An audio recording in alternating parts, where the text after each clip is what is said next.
aleyhimize olsa da, parti hukukuna kayıtlı çizgimiz budur. Aleyhimize olsa dahi biz adaletten şaşmamışız. Bütün açıklamalarımız, beyanlarımız adil bir şahitlik üzeridir. Adaletin tesisidir. Ve buna yönelik çalışma yapmışız. Beyanatlarımızı bu şekilde yapmışız. Aleyhimize dahi olsa adaletten şaşmadan doğruyu söylemişiz. Peki vatandaşlarımız, halkımız bunu biliyor mu?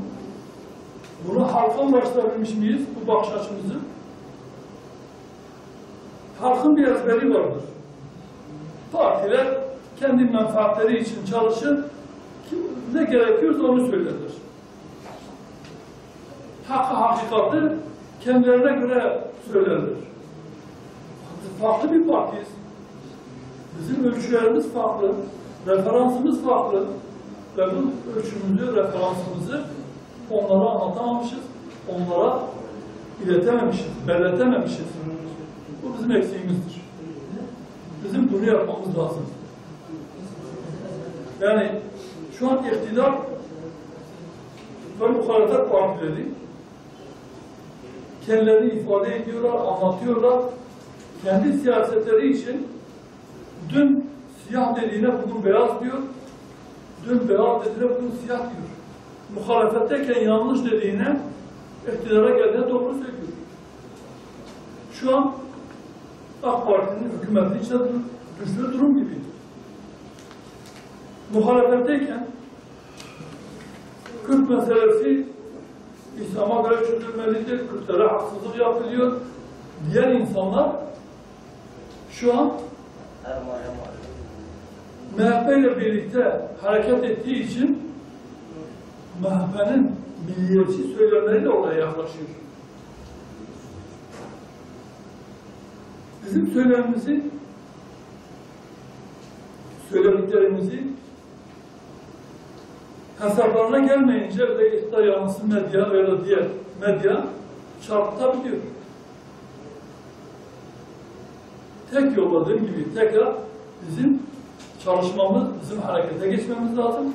Bizim bu topluma gitmemiz lazım, anlatmamız lazım. Adaleti sadece içeride istemiyoruz. Dünyada da adil bir yönetim olmasını istiyoruz. Müslümanların zulüm görmemesi için adil bir şekilde çalışmaları gerektiğini, adil bir şekilde yönetimleri gerektiğini söylüyoruz. Suriye meselesinde de bizim bir duruşumuz vardı.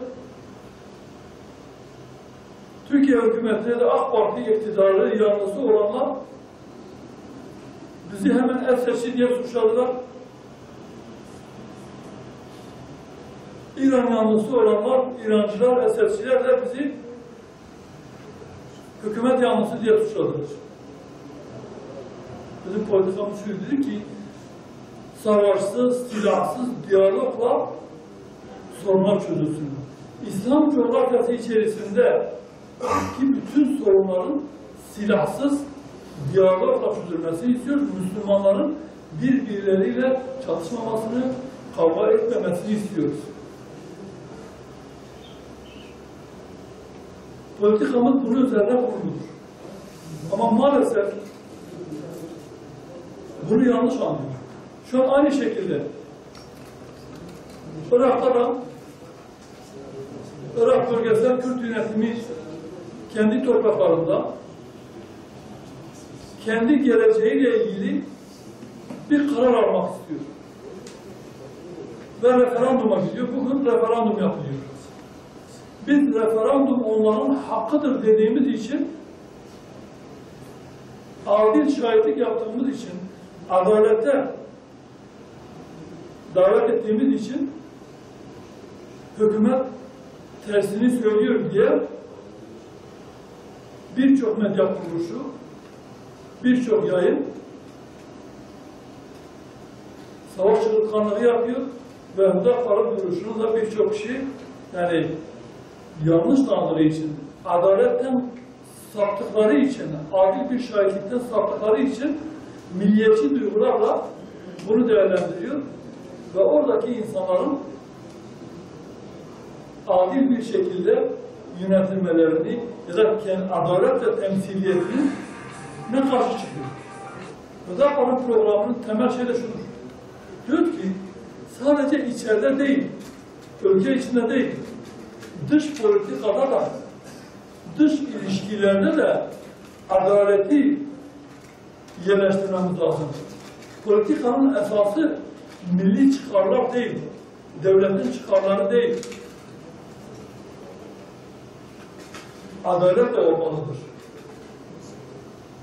Komşuların tepkisi şudur. Bütün şu an komşularda bir 40 nüfus var. Ve bu 40 nüfus olduğu için diyorlar ki orada eğer ortaklık biterse Kürtler kendi topraklarında kendi devletlerini kurarlarsa ismi Kürdistan olursa o zaman biz sıkıntıya gireriz. Niye? Türkiye'de de Kürtler var, İran'da da Kürtler var. Dolayısıyla bu insanlar da yarın kendi hakkını ister, onlar da gözü açılır. Korkuları bundandır.